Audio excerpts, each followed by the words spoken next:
नमस्कार, न्यूज़ अब तक में आप सभी का स्वागत है। मैं हूँ रोहित। इस वक्त हम आए हैं हेडो के यहाँ पर। जैसा हम आपको बता दें, रशिया और यूक्रेन के बीच में वार चल रही थी, तो उसमें यूक्रेन में हमारे कई छात्र यहाँ से फंसे हुए थे, तो और हमारे अंडमान से भी कई छात्र थे।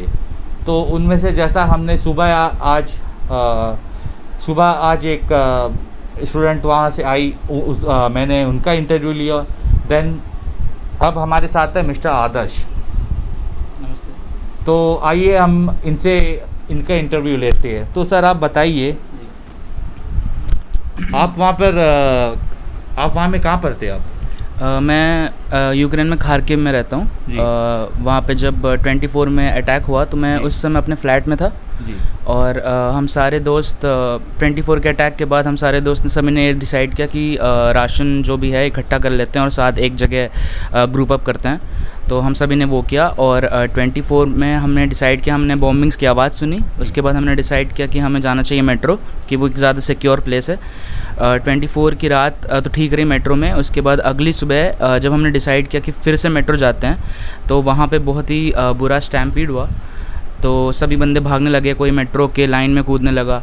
तो हमने ये फ़ील किया कि बाहर की बॉम्बिंग से ज़्यादा सेफ़ उतना डर नहीं लग रहा था जितने उस समय स्टैम्पीड से लग रहा था।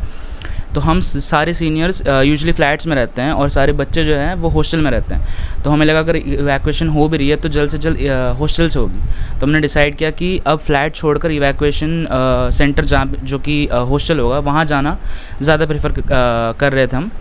तो हमने डिसाइड किया कि हॉस्टल जाते हैं और हॉस्टल में वो सभी बच्चों को बंकर के अंदर रख रहे थे। तो वहाँ पे हम लगभग 7 से 8 दिन रहे बंकर के अंदर, क्योंकि वहाँ पे फूड की रेशनिंग होती थी। वहाँ पे बंदे कम से कम खाते थे। जैसे कि मैं दिन में टैप वाटर पिया करता था, दिन में 3 घूंट पानी मैक्सिमम, और 1 घूंट जितना पानी हम पे होता था यूजुअली सारे बंदे एक दूसरे को। मतलब आपके साथ और भी ज़्यादा लोग थे, तो सबको मिल बांट के, मतलब आपका ये कहना था कि सब जो भी कुछ मिलता था सब मिल बांट के खाते थे। जी। और ये आपको यूक्रेन एम्बेसी मतलब इंडियन एम्बेसी वहाँ पर दिलाती थी आपको? नहीं, ये है हमें हमारे तरफ से। जी नहीं, हमारे सीनियर्स हैं वहाँ पे, जो कि बच्चों को वहाँ पे लाते हैं ऑल ओवर इंडिया से। जी, जी, जी। तो ये वो हेल्प कर रहे थे हमें फूड में, और ये बहुत ही एक बड़ा स्टेप था उनके तरफ से। तो ये मतलब आपका ये कहना है कि आपके सीनियर्स ने आपकी हेल्प की वहाँ पर? जी, सीनियर्स और वहाँ पे उन ऑर्गेनाइजेशन है जिनका नाम है बॉब ट्रेड ऑर्गेनाइजेशन। तो वो हेल्प करते थे बच्चों को।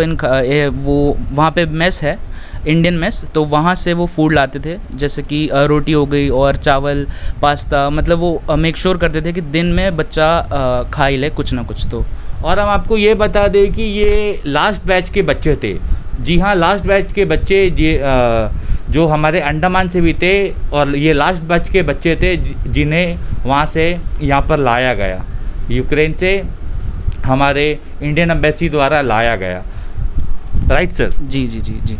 तो आप बताइए, जैसा आप मतलब वहाँ पर बंकर में थे, राइट? जी। तो आपके सामने वहाँ पर क्या क्या हुआ, और बंकर में आपको मतलब कैसी फील हुई? क्योंकि और आपके साथ यूक्रेन नागरिक भी थे, वहाँ के लोग भी थे। तो और आप जहाँ पर आप जो बंकर में थे उसके अगल बगल हमेशा वहाँ पर ब्लास्ट हो रही थी, तो इस बारे में भी कुछ बताइए। जी, हम बंकर में रहे लगभग 7-8 दिन, और हर दिन वीडियोस देख रहे थे हम, जो कि बहुत ही बुरे थे। और बॉम्बिंग्स की आवाज़ें हमारे पास हो रही थी हर दिन। तो हमने लास्ट में डिसाइड किया 7-8 दिन बाद कि हम वक्ज़ाल, जो कि रेलवे स्टेशन होता है, वहाँ जाकर बस हमें खार्किव छोड़ने को कहा गया था MEA के थ्रू। तो हम खार्किव छोड़ने वाले थे, पर जब हम रेलवे स्टेशन पहुँचे तो देखा कि बहुत डिस्क्रिमिनेशन चल रहा था वहाँ पे। सिर्फ वो यूक्रेनियन बंदियों, मतलब जो भी लड़कियाँ हैं और माँ हैं वहाँ पे, उन्हें जाने दे रहे थे। तो ये यूक्रेन के जो वहाँ के एम्बेसी वाले थे, यूक्रेन एम्बेसी वाले, इंडियन एम्बेसी वाले नहीं जी, जो यूक्रेन के जो लोग थे, ये वो कर रहे थे? जी, वो कर रहे थे, वो कर रहे थे। तो वो इंडियंस को अलाउ नहीं कर रहे थे। और वहाँ का जो वहाँ के जो आर्मी वाले थे वो कुछ सपोर्ट कर रहे थे? जी, वो उनने सपोर्ट किया है, बहुत किया है, क्योंकि फिर हम ये मानिए कि जब मैं रेलवे स्टेशन में था तो मेरे से बस 150 मीटर दूर मैंने बॉम्बिंग देखी है, जो कि एक बिल्डिंग के थ्रू गई है। तो फिर बस ये समझिए कि हम सारे 2 बजे जब रेलवे स्टेशन में थे तो मिनिस्ट्री ऑफ एक्सटर्नल अफेयर्स का मैसेज आता है कि आपको 6 बजे तक खार्किव लीव करना है। और उस समय ना बसेस चल रही थी ना कार्स। तो हमने सोचा कि अब कोई रास्ता नहीं है, तो हम सारे बच्चे चलकर लगभग 30 किलोमीटर जाते हैं खार्किव के बॉर्डर के पार। फ्रंट वाले ग्रुप के हाथ में झंडा और पीछे वाले ग्रुप के हाथ में इंडियन झंडा, ताकि आर्मी रिकॉग्नाइज़ कर पाए कि हाँ हम इंडिया से हैं। और हम चले लगभग 30 किलोमीटर अपने बैग्स कैरी करते हुए उस टेम्परेचर में।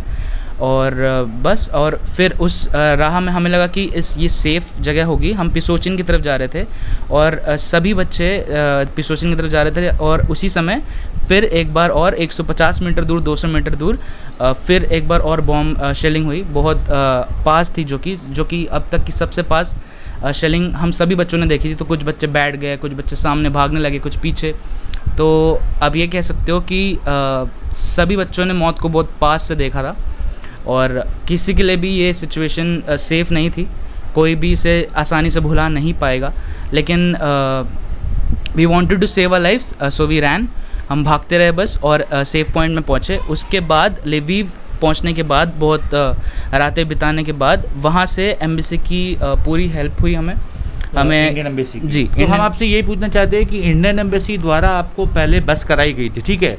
तो आपको जस्ट वो वहाँ से मतलब आपको निकाल ही रहे थे, तभी उसी समय वहाँ पर ब्लास्ट हुआ, राइट? जी हाँ, इंडियन एम्बेसी पूरी अपनी तरफ से कोशिश कर रही थी निकालने के लिए, लेकिन वो हेल्प हम तक पहुँच नहीं रही थी, क्योंकि सिचुएशन वहाँ पे बहुत ख़राब हो गई। और हमने देखा है नेशनल मीडिया में भी कि कई बाहर के देश के छात्र भी वहाँ पर हमारे इंडियन फ्लैग लेके वहाँ पर वो लोग जा रहे थे, क्योंकि हमारे जो देश के सिर्फ हमारे ही देश का फ्लाइट वहाँ पर उतरता था, राइट? और इसीलिए वो लोग मतलब अपना क्योंकि वो लोगों के जो देश के जो भी एम्बेसी वाले हैं, वो लोग इतना सपोर्ट नहीं कर रहे थे। जी। तो इसमें जब हम लिविव पहुँचे, वहाँ से एम्बेसी ने हमें लगभग 3000 रुपये दिए कैब के, ताकि हम पोलैंड बॉर्डर पहुँच पाए।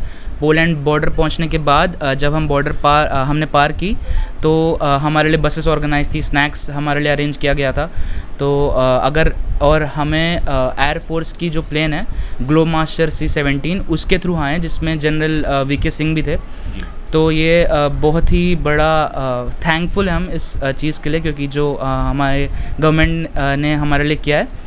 अगर ये नहीं होता तो शायद हम पोलैंड में ही फंसे रह जाते और आगे के स्टेप्स नहीं कर पाते। आप यूक्रेन से निकलते समय आप कौन से बॉर्डर क्रॉस कर रहे थे आप? बूडोमेरेस, जो कि पोलैंड के बहुत सारे बॉर्डर्स थे, तो बूडोमेरेस सबसे पास पड़ा हमारे, तो हमने उसका सहारा लिया पार करने के लिए। तो जैसा हम आपको बता रहे, हम भी यहाँ नेशनल मीडिया में देख रहे थे, और हम यहाँ से न्यूज़ अब तक के द्वारा जितने हमारे अंडमान के बच्चे हैं, तो उनके घर घर जाकर भी हम बात कर रहे थे। जैसा ये चीज़ आपको भी पता होगा, तो घर घर जाके भी हम बात कर रहे थे। और हम आपको ये बता दें कि हमारे इंडियन एम्बेसी द्वारा और ये मोदी जी द्वारा जो मतलब बच्चों को इवैक्यूएट करके वहाँ से ले आने का जो मतलब एक गंगा ऑपरेशन जो चलाया गया, तो आप इसके बारे में भी कुछ बताइए। जी, उनने ऑपरेशन गंगा हम हर रोज़ देख रहे थे कि हाँ बच्चे निकले जा रहे हैं, तो हम अंदर ही एक होप हम सभी के अंदर थी ये कि हाँ भाई हमारा भी एवैक्यूएशन हो जाएगा। लेकिन पता नहीं, सिचुएशन बहुत ही ज़्यादा ख़राब थी उस समय, तो वो हेल्प हम तक पहुंच नहीं पा रही थी। लेकिन जैसे ही हम एक सेफ़ पॉइंट आ गए जो कि पोलैंड बॉर्डर तक था, उसके बाद हमें एम्बेसी के तरफ से बहुत कुछ हेल्प मिला है हमें। तो हाँ, उसके लिए हम सारे बच्चे बहुत थैंकफुल हैं। तो जैसा आपने कहा कि आपने यूक्रेन से पोलैंड बॉर्डर क्रॉस किया, राइट? तो पोलैंड से आपको दिल्ली आने में कितना दिन लगे, कितना समय लगा मतलब? जी, हमें वो एयरफोर्स की प्लेन थी, तो हमें लगभग उसमें 8 घंटे लगे। और हमारे लिए उन्होंने स्नैक्स अरेंज कर रखा था, स्नैक्स, पानी और वॉशरूम की जितनी भी दिक्कतें थी हमें, तो वो सारे सॉर्ट आउट उनने हमारे लिए कर रखा था, तो बहुत सही था। तो आप कुछ न्यूज़ आप तक के द्वारा आपको आइलैंड्स देख रहे हैं, आपको हमारे चैनल के थ्रू आपको ऑल ओवर इंडिया में आपको लोग देख रहे हैं, क्योंकि ये न्यूज़ जो है ये बहुत हमारे यहाँ पर चल रहा है, क्योंकि ये बहुत ही बड़ा न्यूज़ है, ठीक है। क्योंकि कुछ बच्चे जो यहाँ में जो पढ़ते वाले जो बच्चे हैं बाहर जाके फंसना, और उन्हें वहाँ का गवर्नमेंट जो है वो सपोर्ट कर सेफ वहाँ से लेके आना, और ये तो बहुत ही बड़ा ये तो बहुत ही बड़ा एक बात है, ठीक है। तो और जितने भी देश थे उन सब के गवर्नमेंट फेल रहे इस चीज़ में, क्योंकि बाकी कोई फ़्लाइट वहाँ पर उतर नहीं रहा है। जैसा हम नेशनल मीडिया में देखते हैं, हर चैनल में देखते हैं हम, इंग्लिश, हिंदी, BBC, हर चैनल में देख रहे हैं कि वहाँ पर कोई फ़्लाइट नहीं उतर रहा है, सिर्फ इंडिया फ़्लाइट उतर रहा है। जी ये बहुत ही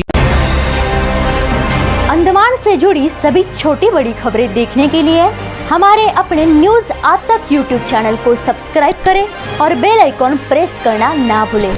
हमारा अपना न्यूज आज तक, अब सच देखेगा अंडमान।